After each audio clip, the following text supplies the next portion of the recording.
So I was just at this Ridgedale court. Okay, you could see 2 months ago I did a video and I sent the motion for dismissal, a motion for dismissal 2 months ago about this ticket where I was never sent the court date, and I was texted on a Saturday and I couldn't make it to court, so then they illegally had the court date without me and charged me with both the brake light issue, which I provided in the first hearing.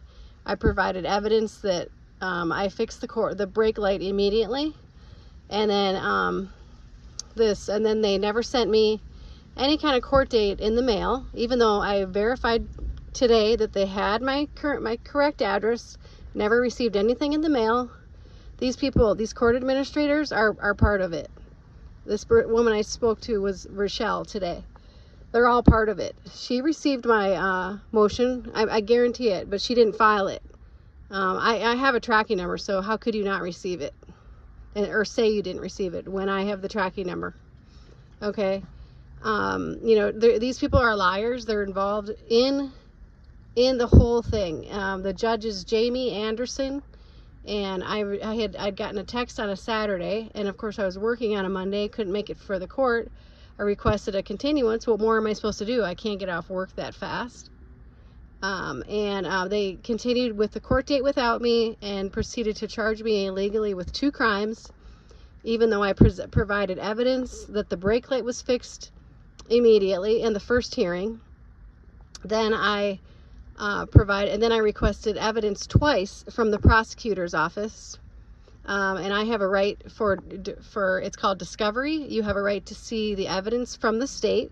So they've committed multiple crimes. This is the Ridgedale court. They're completely illegal. They work in cahoots with the police and the judges. They're all working in cahoots, committing crimes against innocent veterans, innocent civilians. It's the biggest racket.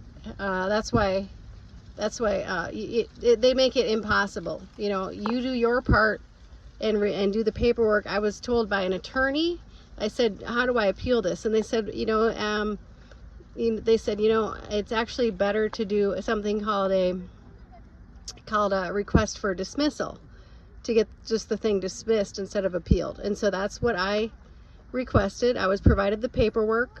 I sent it off in a timely manner so I wouldn't get pulled over for this ticket, because I said, I shouldn't have to pay this ticket. I requested a motion for dismissal. What more do I have to do? I sent it with a tracking number. I didn't send it in snail mail. It showed that it was delivered. They're just committing fraud. They're just fully committing fraud and civil rights violations against me. And so this is another civil rights violation. You can't trust any of these courts or these judges or the police. I mean, this is, this thing has wasted so much of my time. I think it's wasted about 10 hours of my time on a false charge. And they make it impossible so they can steal your money. Okay, so these are all kinds of violations here.